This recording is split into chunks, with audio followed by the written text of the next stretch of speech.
Hello and welcome to this panel discussion on the situation in Southern Cameroon. I'm Wendy Blom, Executive Director of Lowell TeleMedia Center in Lowell, Massachusetts. I'm so pleased to welcome my distinguished panelists today. They are Professor John Fobanjong, joining us from Westport, Massachusetts in the United States. Mr. Yermina Dabney from Amsterdam, Netherlands.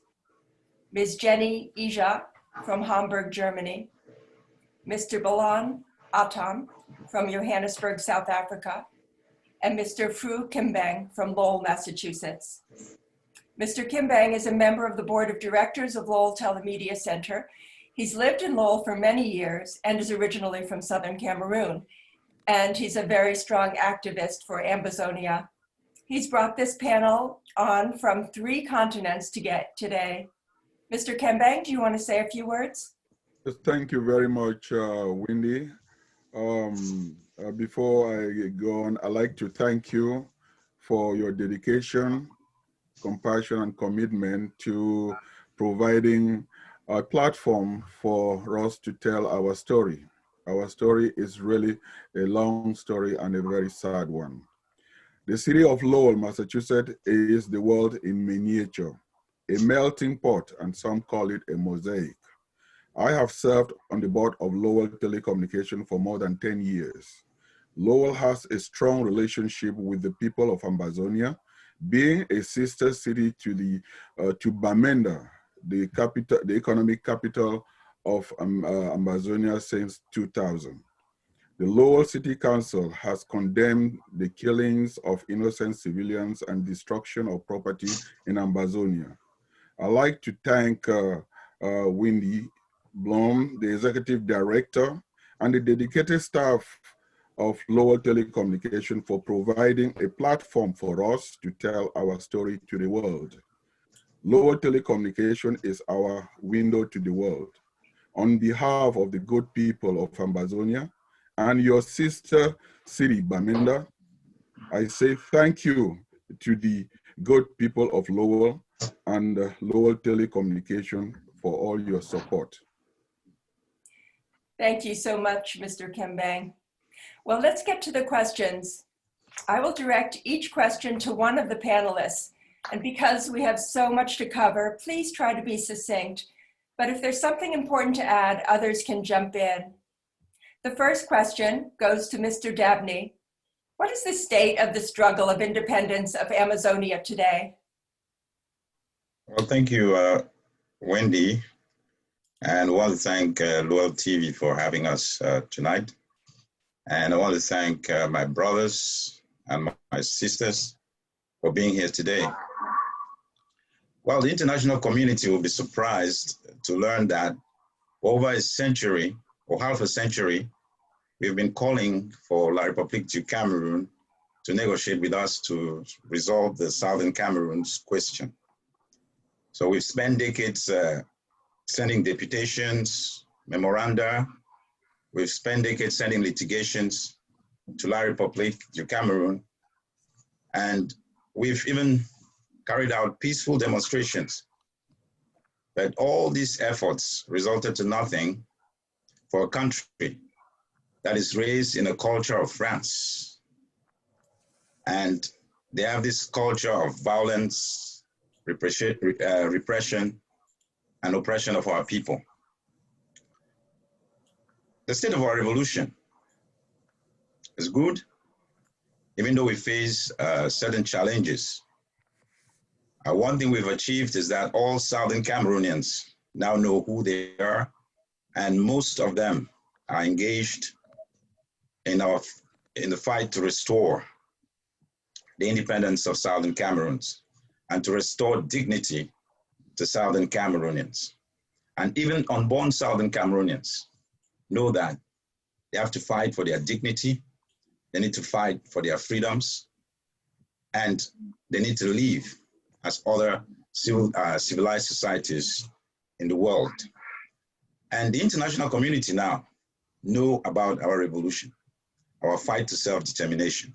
So that is the present situation of the revolution. Our next question, let's move on unless somebody would like to comment.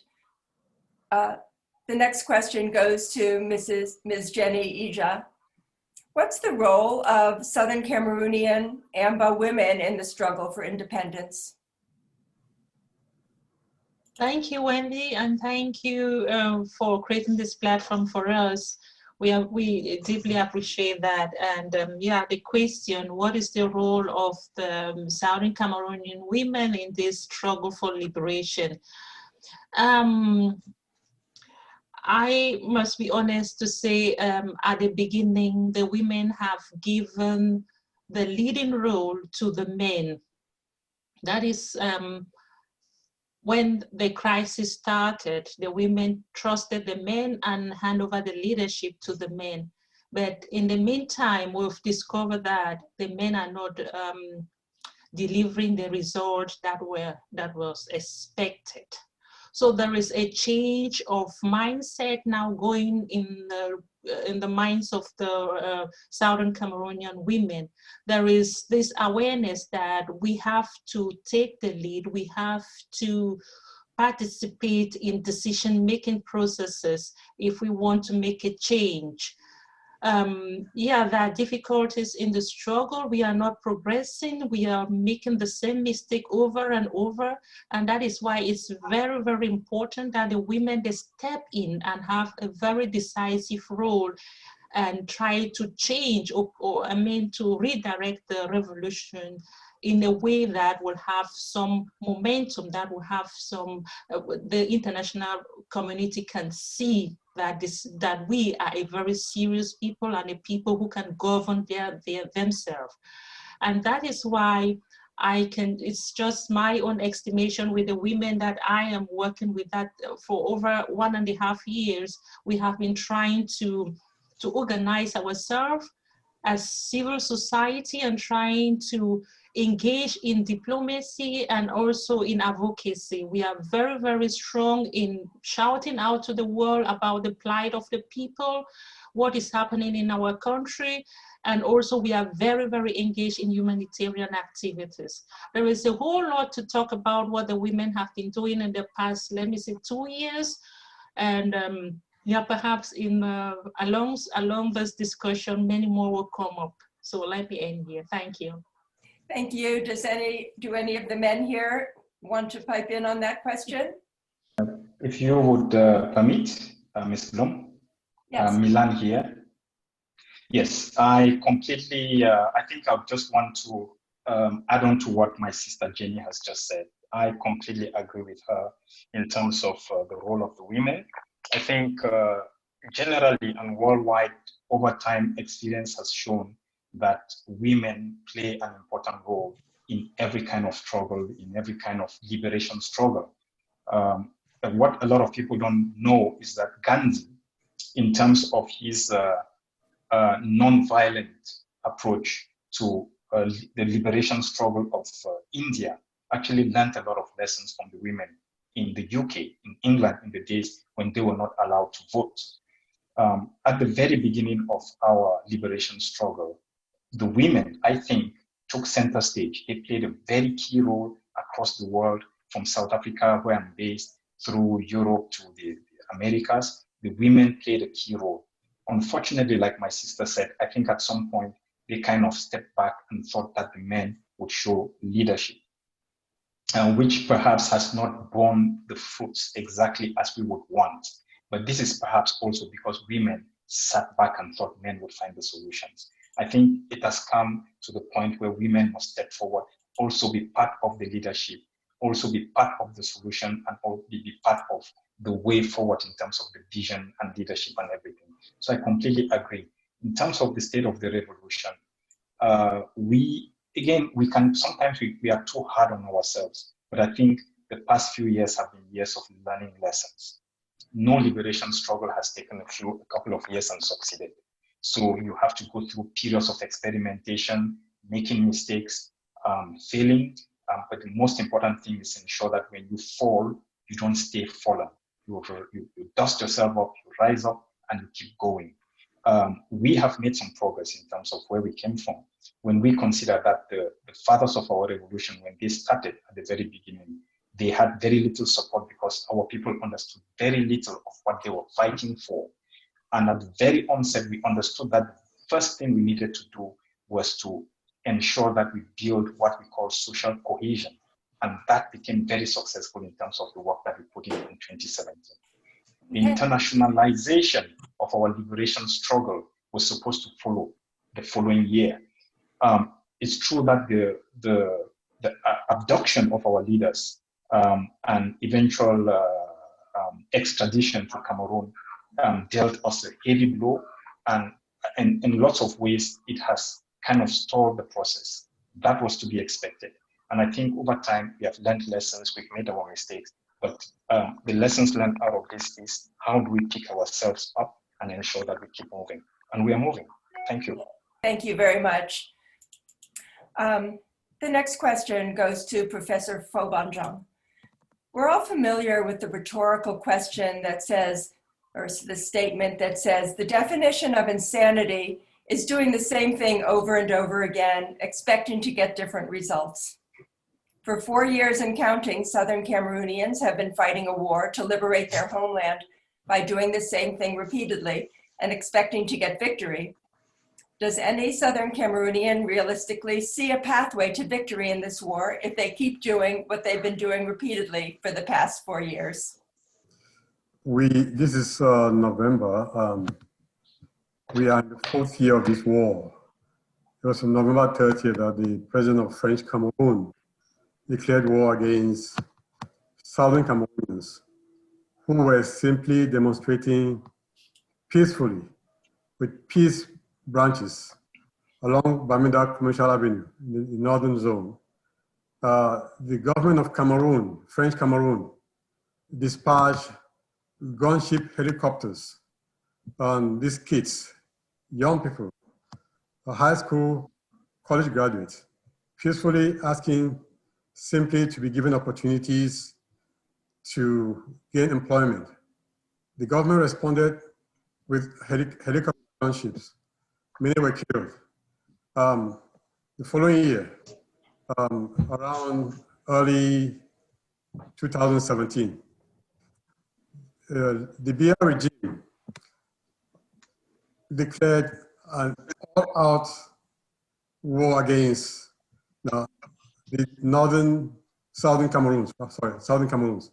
Now, the war has been going on now for exactly 4 years, about as long as World War I, and soon to be as long as World War II. And we were expecting and have expected that the UN, the AU, would by now have stepped in to at least get or find some peaceful means out. We feel betrayed. We feel exasperated. We feel abandoned.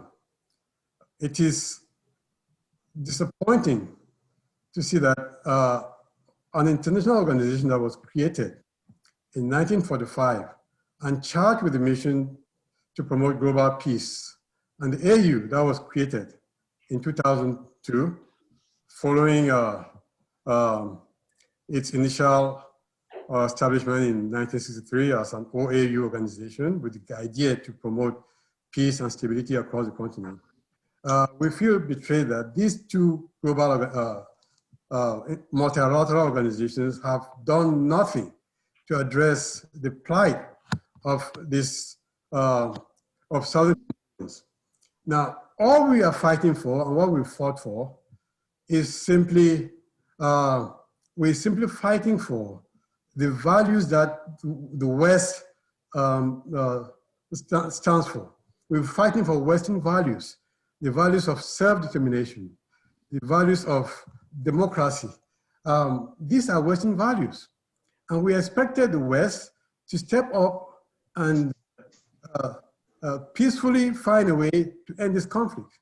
Now, before the outbreak of this conflict, the founding fathers of Southern Cameroons in mid-1990, Foncha, Muna, and other leaders traveled to the UN and pleaded with the UN to step in and address this crisis peacefully.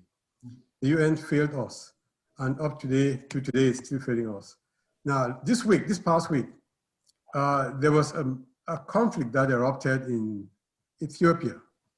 And within 5 days, the AU spoke out and offered to mediate. The president of Rwanda, Kagame, invited both parties, the Tigris of northern Ethiopia and the federal government of Ethiopia, brought the two parties together to sit to find ways to address the conflict. But ours has been going on now for 4 years. No international body is offered to resolve it, not the AU and not the UN. So we are terribly disappointed. And we are hoping that through programs like this, maybe some global bodies could step forward and sit us down and try to talk sense into La Republique. Now, one last point before I stop. It was exactly in November last year that the president of Cameroon, French Cameroon, appeared on a program in France and pleaded guilty. That for the atrocities that he committed in southern Cameroon, for declaring war against us and for possibly trying to assimilate us. We all thought that after that plea, the UN, the EU, would then step forward and find a way to peacefully bring this crisis to an end. It's been exactly a year now. The UN has done nothing, the EU has done nothing, and so we are very, very disappointed. Thank you. I also add is just that the international community is relying on the government in Cameroon. They have been deceiving the international community day in, day out, organizing fake union and fake meetings and trying to resolve the problem. And that is where it becomes very, very painful that they are doing the same thing again and again and continuously deceiving the international community. And the international community listening to a corrupt and deceitful government, what they have been doing all these years. We cannot expect to get a different result from what the government in Yaoundé is doing. Because with this, what they are doing continuously, and it's been just too monotonous, and I wonder why the international community really believes that the government in Yaoundé can do something different when they have demonstrated that they know only one thing by deceiving continuously. Well, Mr. Milan Atam, if you were crowned king of the world today, how would you resolve the long-standing crisis?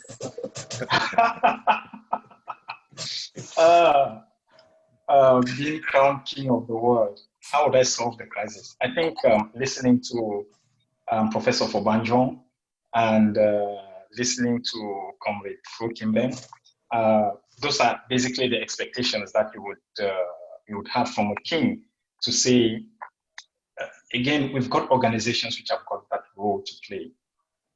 We've got the UK that had a key role to play in terms of getting us to where we are. And there is a queen in England.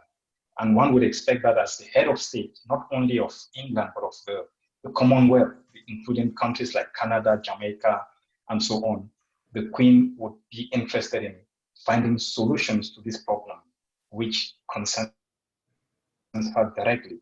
That has not been the case. And I think it's a bit of a disappointment for us as a people. But the one lesson that we have learned also is that at the end of the day, royal interdicts and royal decision-making will not play in our favor. We have to do our own homework. We have to learn how the international system works, and we will have to be able to play by the rules or learn how to break the rules or bend the rules of that system in order to get what we need. So from the position of somebody who had the decision-making, if I were the Secretary General of the United Nations, if I were the Secretary General of the African Commission, of the AU, of the African Union, then I would definitely be saying there is a clear case of there is a clear case to be answered for, and between two countries, two territories which gain their independence separately, and as a result, it is important that we look into this issue as an issue of importance to international peace and security. That has not been the case, and we understand that again, it's all related to international interests and interest play. So at the end of the day, we will have to do our homework and ensure that whoever plays the role of the king of the world sits up and does what they're supposed to do. It's not going to be easy. We've learned over the past years, not only the past 4 years, but over the past 60 years, that it will not be an easy feat. But I think gradually we are learning the ropes and we are making our way towards it. I don't know. I mean, I've never been king, so it's a bit of an interesting picture. But at the same time, that's what I would do perhaps if I were king. Thank you. Well said. Today, the king of the world is the rule of law. The rule of law, the agreements and the treaties that were signed by the UN, the trusteeship agreements, all of the written documents that handed us over to Britain as a foster child, all of those are documented in the archives of the UN. The letter of the law, today, the king of the world is the letter of the law. Law is divine rule in modern times. And so the UN is charged with implementing the rule of law. And so the crisis here, and all of the evidence are documented in UN archives. What the king of the world should do today would be to go back and look at those documents, dig into the archives and look at those documents, see where the boundaries are, the borders are, see what the trusteeship agreement provided. So this is a crisis that doesn't need reinventing the wheel or come up with new models. The models are already there. So that's what we are simply asking. Our founding fathers, the Fonchas, asked for that. And we, this generation, is asking simply for the West, for the UN, the AU, to simply look into the case, apply what's in their books, and bring peace. Now, at the end of the Cold War, there were across Europe reordering, restructuring of the borders. You saw the Czech Republic split into two. The former Yugoslavia split up into multiple countries. Germany, East and West Germany came back together. So they saw the need after the collapse of the Cold War. Why not bring this same restructuring in Africa? By going back and looking at what do the rules say? What does the law say? What did the agreement say? And enforce and what's written in UN archives. So that's what a king should do. That's what the king of modern times should do. So our plea is for the AU they don't need to even sit down and talk to us. Let's look into the archives and see what it says and address it. Thank you. Okay, Mr. VP, go ahead. Yeah, thank you so much. As a king of the world who supports the rights to life and human dignity, I think I'll put in place a process that will, investigate the root cause of the issue and find a lasting solution to the crisis through a negotiated settlement. But as king of the world, if I have the big stick, I will restore the independence of Southern Cameroons, which the United Nations voted on the 1st of April, 1961, which was to go in effect on the 1st of October, 1961. Thank you. Okay, I think that's a very, very important question, because I grew up being told that he who wears the shoe knows the angle it pinches most. we know where it pinches most, and we have been asking the world to do something. That question puts all of us on the state of what can we do for ourselves to that the world is not doing for our independence. I would say that democracy states that the power of the people is more important than the people in power.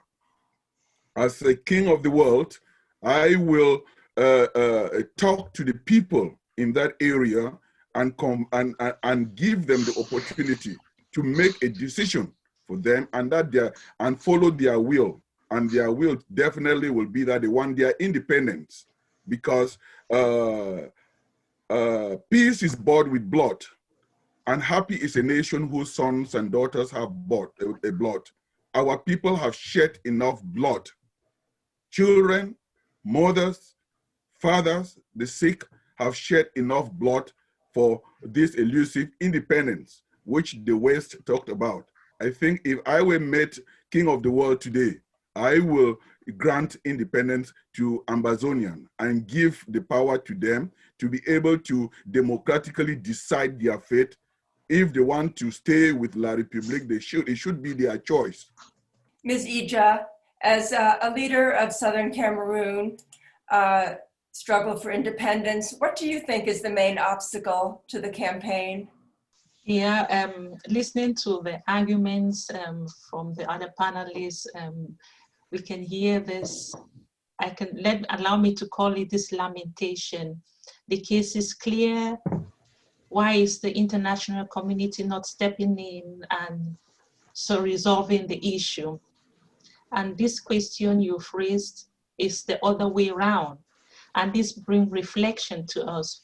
Why is the case so easy, so clear, so crystal clear, but the international community is not stepping in? So at this point, we have to do some self-reflection. It is true we voted to join a country, but the process was not completed. And apart from that, this country has been oppressing us. They have been killing us. We've done a lot of things. We've written letters, we've demonstrated, and at the end, we finally had to go into self-defense, but nobody is coming to our rescue.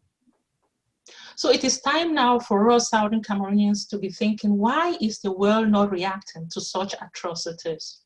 I think it is very important that if we are talking, let us be very realistic. The world is based on interest. And I am very honest to say Southern Cameroonians are not smart enough to use their opportunity. They have a very clear opportunity, a crystal clear opportunity, but they are not using it. From the way we are acting, I don't think if I'm a king, the question comes again.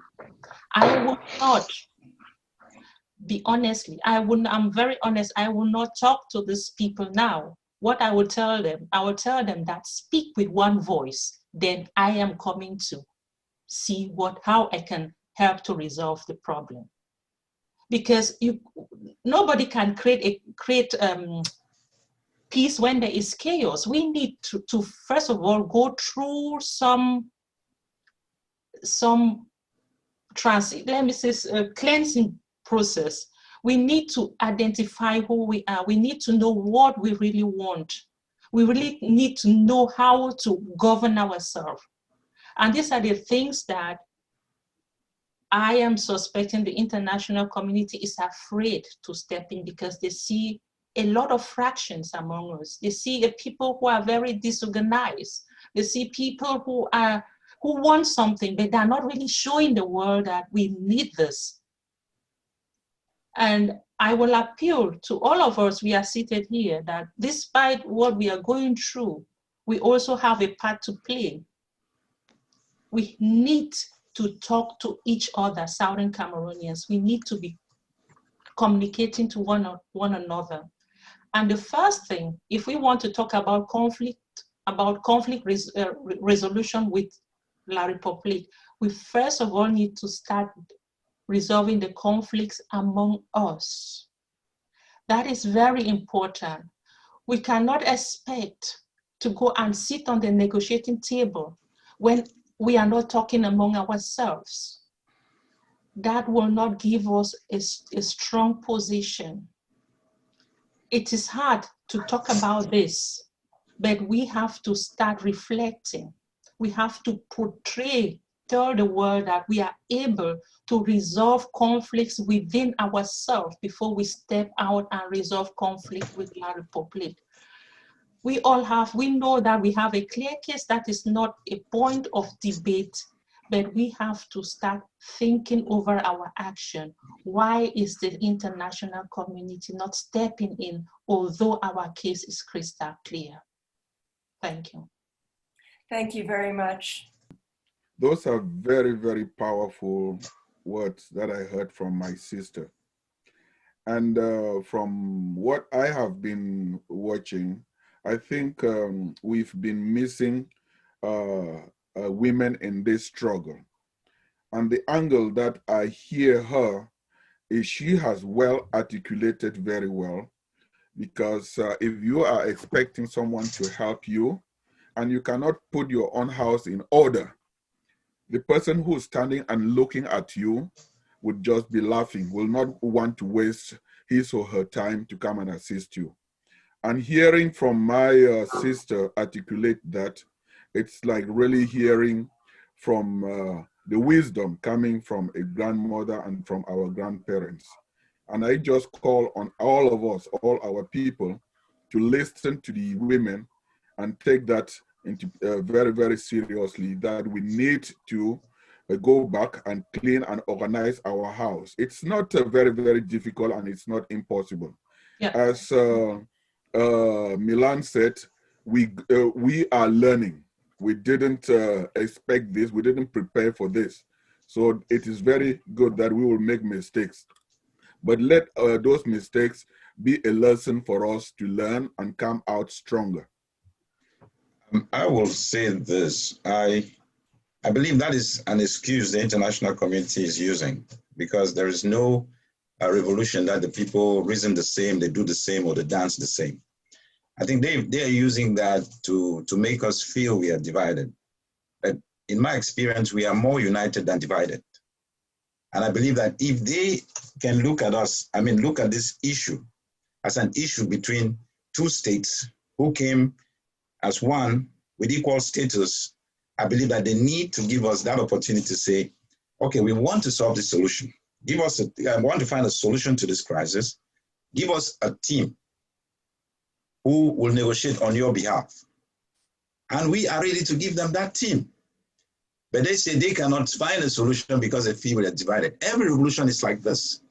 But I have been with people who don't follow the same policy like me. We come together and we have one picture, one clear picture, and that is to liberate our homeland. So that is a flimsy excuse the international community is giving, because one, France is a big player in the African Union and in the United Nations. So what they're trying to do is just deviate us, make us look like we are weak, but we are not. We understand the games that they are playing. And France is a puppeteer for La République du Cameroon. So whatever they say, that is what they do. And they've been able to use the power and the support from them in order to bring people who will try to divide us more. So like I tell our people, not all of Southern Cameroonians are going to liberate themselves. It takes a few of them with the right mindset who understands international principles to do this. Let's look at what the international community is doing. They keep condemning in the strongest terms possible, and they take no action. And what they tell us is, we are divided. La République du Cameroon has spent so far 3.3 million on lobbying firms in the United States. What is their job? To paint our revolution bad and make them look good in the international community. But they are killing our people every day. Take the case of Kumba, which happened recently. Like, our women stood up. They were angry about what happened. They went to the governor of the southern region. And when he was addressing them, there was this question he asked. He said, well, your boys and your husbands are killing our people. He asked, who are the ones killing our people? The women shouted, we did not know. Take the issue of Gambu. They went there, they killed pregnant women and children. And they told the international community in the first case that they didn't do that. Later on, after investigation, they accepted. But what happens, what the international community does is the IMF, the World Bank, they keep on extending the credit of La République du Cameroon so that other countries like Israel and many more will benefit from that by selling weapons so that they will kill us. That is the rule. That is the truth about what the international community is doing. And they're telling us that, hey, you guys are not together. There's division amongst you, and you people cannot sit together. I believe that most of Southern Cameroonians look at the bigger picture, which is their freedom. And if there is any process that is genuine, I'm telling you, Southern Cameroonians are going to come together as a people and negotiate as a people, not groups. Thank you. Thank you very much. Mr. Atam, speaking of what's going on in Southern Cameroon, there's growing concern that random kidnappings for ransom will turn the people against the struggle. Who's behind this, and how would you address this situation? Oh, that's a difficult one. First of all, I think it's important to say this. And this is, on the one hand, putting the message to this panel, but also to our people. When you conduct a liberation struggle, it is important that whatever you do, your primary focus should be the protection of your people, your own people, the protection of your civilians, but also ensuring that you gain, consolidate, and keep the confidence of your people. Now, when it comes to the kidnapping for ransom and so on, Jenny has been very direct, and I think in lots of ways very brutal in terms of her assessment of where we are. And I think it gets to a point where we need that kind of brutality when we do an introspection of what we are doing as a people in order to fix it. And like she said, I think she used the word to cleanse the situation as it is. When it goes to kidnapping for ransom and the activities, the criminal activities which are taking place in our territory at the moment, there is need for us to have that kind of brutality of honesty as we assess the situation. So I'm going to put it classified in two different categories. Number one, when you have boys who have dedicated their lives, sacrificed everything to liberate their homeland, who end up not having the resources needed to carry out this resistance, there is the tendency here and there for some elements to get involved in criminal activities. And sometimes it's little criminal activities such as just harvesting the plantains behind somebody's house because they need food to eat. But it is important also to distinguish that kind of petty incidents of our boys who need to feed themselves from the kind of brutal criminality that we have seen take place on our territory. And from my assessment, and I think that's the assessment of the vast majority of people, including some of the outsiders who have been monitoring the situation on our homeland, they will tell you that the regime has had a big part to play in the criminality and the ransom taking. Number one, the same kind of kidnapping for ransom that's taking place on our territory is taking place in the northern parts of La République du Cameroon, around the northern and the far north provinces, where there are reported Boko Haram activities. And the fact that you have a uniformity in terms of the kind of activities taking place between these two distant lands tells you that there must be a common actor between the two of them. For me, it's also about finding the common denominator. That's number one. Number two, my comrade Yermina has just made mention of the fact he made mention of Kumba as an incident, made mention of Ngarbu, which took place recently, and all evidence has pointed to the forces of La République du Cameroon in terms of its brutality and criminality against our people.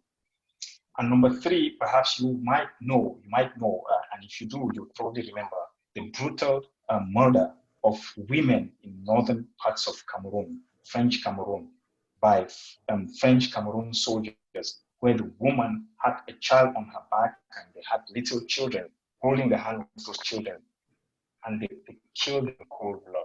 Now, these are incidents which are pointed directly to the forces of La République du Cameroun.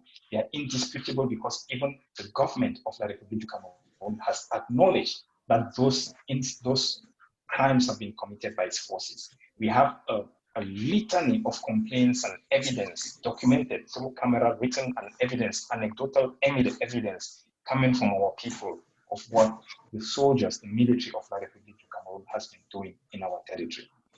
And finally, that we have a lot of anecdotal evidence being mentioned by our people, how some of this criminality and also kidnapping for ransom has been carried out by boys paid by La République du Cameroun in order to give us a bad name. Now, I will take us back to the liberation struggle of South Africa and the ANC.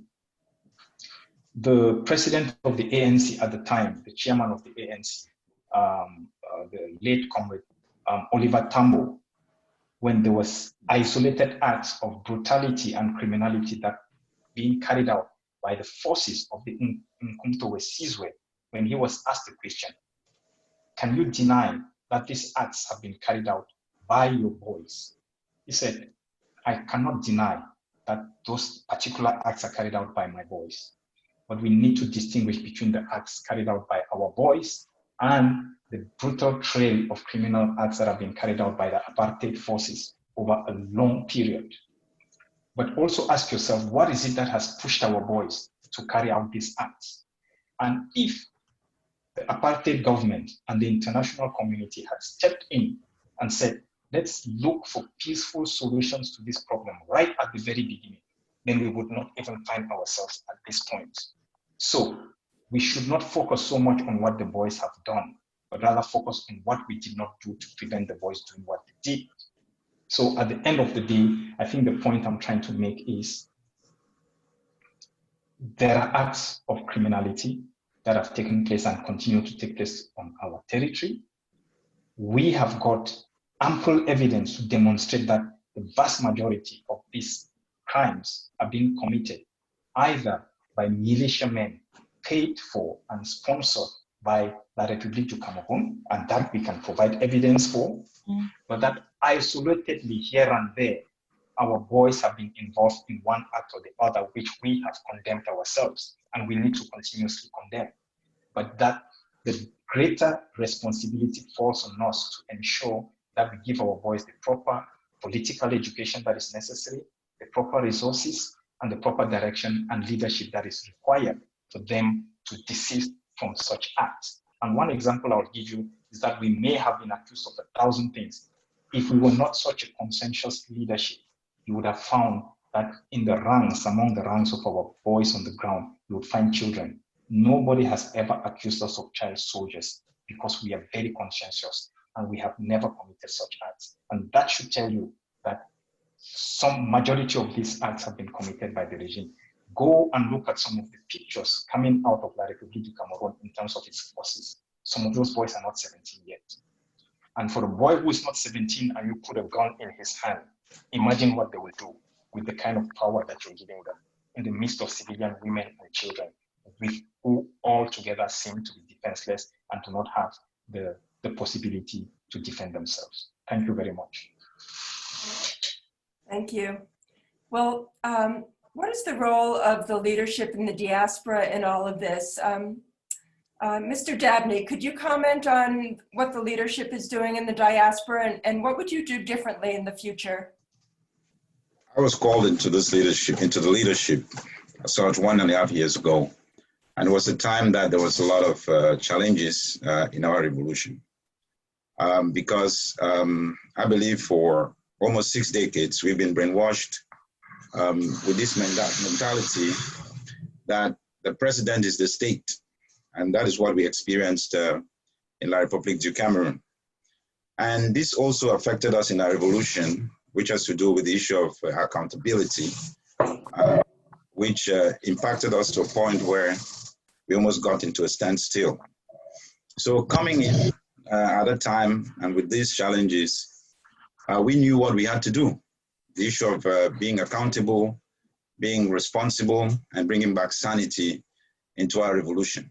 And that is what we've been working on all this while. It's work in progress, but we believe that Southern Cameroonians need to be more inclusive. They need to participate in the revolution. And we are doing that to see that we can come together. So we are talking to the different groups within the revolution to see that we can collaborate and work as a team. Because we believe that Southern Cameroons should go to the negotiation table as a state, and experts should negotiate for Southern Cameroon. And it needs all of us to come together and be able to identify people with the expertise who are going to sit on the negotiation table for us. So those are some of the things that we are doing right now. And like my sister Ijang said, she talked about cleansing. I believe that the issue about cleansing is something that we need to really come together. And some aspects, the issue of, let's say, some of us develop some hatred with one another because of the issue of ego. We saw a lot of egoism in our revolution. And I think that those are some of the things that we need to overcome and look at ourselves as brothers, look at ourselves as sisters, brothers and sisters, and comrades who are willing to fight together. Because I believe that when we stand together as one people, there is no force on this earth that can stop us from reaching Boya. Thank you. Thank you. Would anyone else like to jump in on that? Yes, Wendy, let me step in here. You asked a question earlier about if you keep doing the same thing over and over again and expecting to get different results. I think Jenny's response was right on mark. Her response was a response to that question. I'm pleased to hear from the VP here say that the diaspora is working to come together and getting together to make sure that when time comes for negotiations, they'll go in as one and speak as one. That's encouraging. Now, on the earlier point about the criminality in the southern province, in the northern zone, southern Cameroons, if you talk to anybody to any non-southern Cameroonian, be it a tourist or a business person, who's ever visited southern Cameroons long before the outbreak of this conflict, they will tell you that Southern Cameroonians are amongst the most peaceful people in not just Cameroon, but in all of West Africa. They are peaceful, peace-loving. Bamenda, which is the capital of the northern, became, of late, became the educational capital of Central Africa. Most parents from as far away as Equatorial Guinea to Central Africa, Gabon, would send their kids to live and study in Bamenda.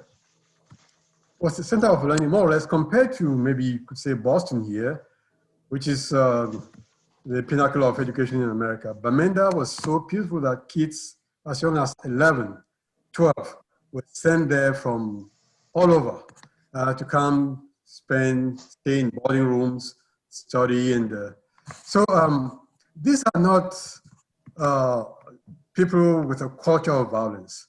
Whatever violence may be on the ground today, this violence that's imported, brought in by this war. And if the international community is concerned about violence, about criminality, they need to step in. They should step in and put an end to this war. Now, schools have been shut down for what, 4 years and counting. Now, it was our expectation that the UNICEF, UNESCO, UN agencies that are charged with promoting and protecting young people education, it was our hope that when they see kids miss school for 4 years, they will put pressure on the UN, on other international bodies to force the Republic to sit down and talk peace. But for some reason, they've not acted, and we are terribly disappointed. Now, go back some 50 years. There was a war in Nigeria, the Biafran War, a war of secession. Their case was very much different from ours. It was an internal war. Our war is not internal, it's international. It's a war between two sovereign states. Now, before the outbreak of the Biafran War in Nigeria, Nigeria was a peaceful, peace-loving nation. After that war, Nigeria has known nothing but armed robbery. Today, Nigeria is one of the most insecure places when it comes to crime, criminality, and armed robbery. We want to prevent that from happening in Cameroon. We don't want that to be the legacy and to define our future. These kids who've not gone to school in 4 years and counting, we're wondering what's going to come of them. Not only is La République killing us now, La République is killing the future of these children.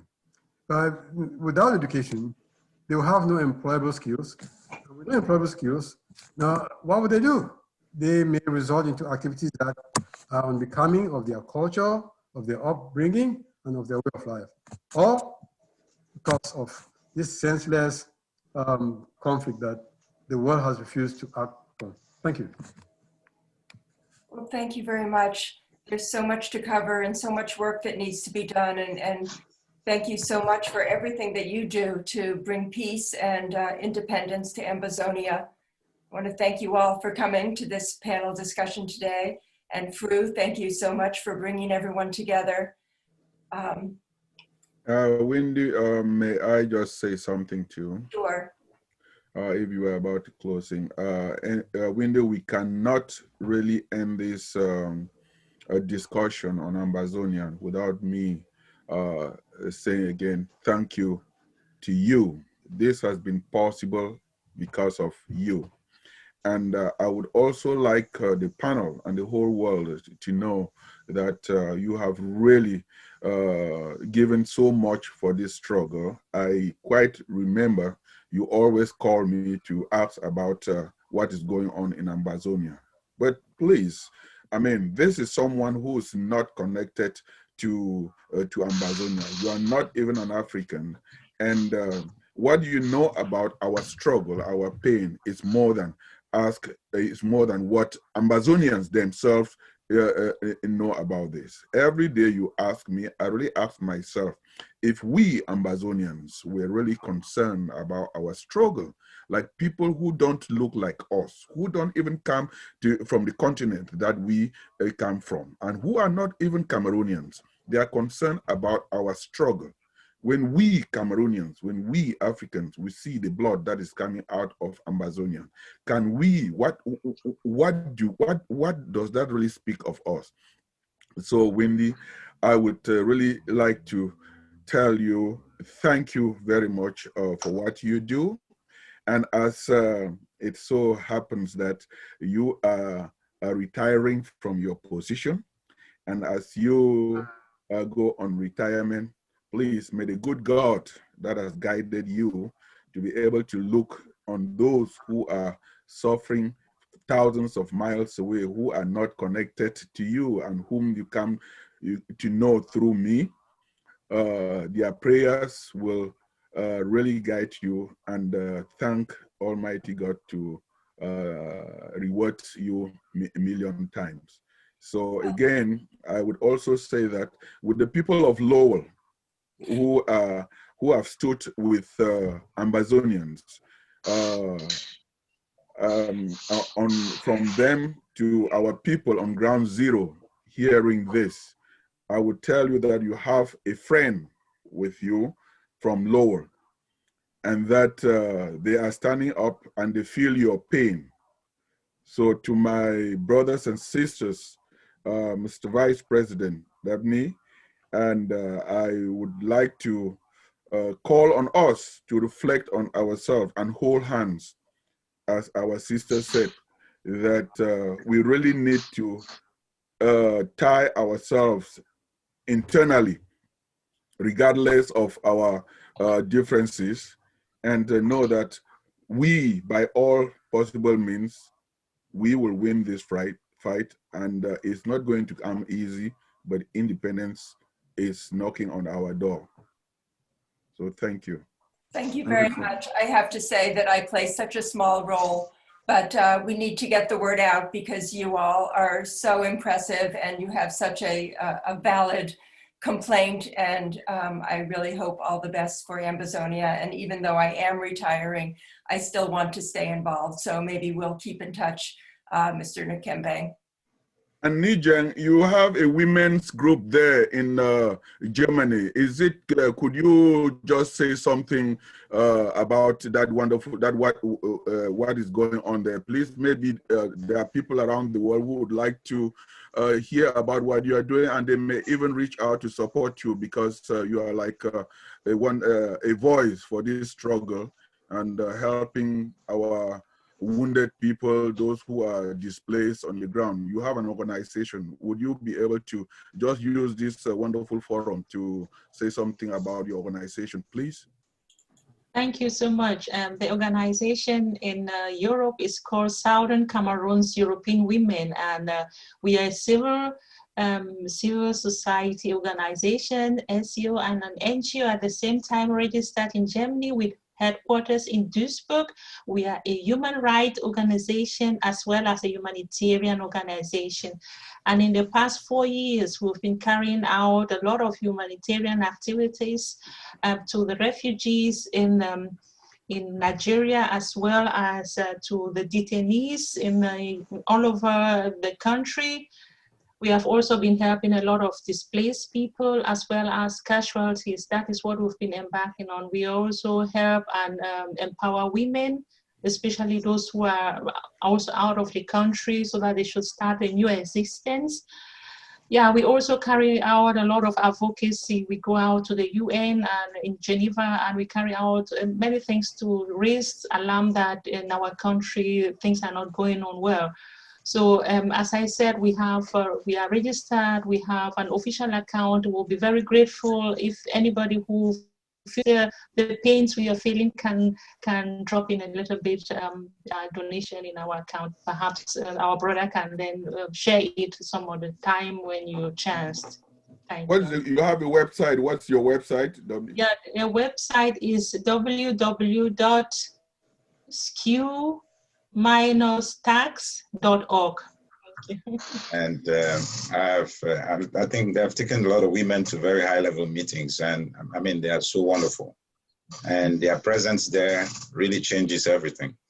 And, you know, so you guys continue with a good job. I really appreciate what you're doing. Skews, Kawol, Nkimbeng, and the rest. You guys are doing wonderful. Thank you so much. Mm-hmm. Okay, well, thank you all so much for joining us, and I hope we'll do this again soon. Well, thank you very much, Wendy. Goodbye. Thank you so much, Mr. Blom. Thank you. Bye. Bye-bye.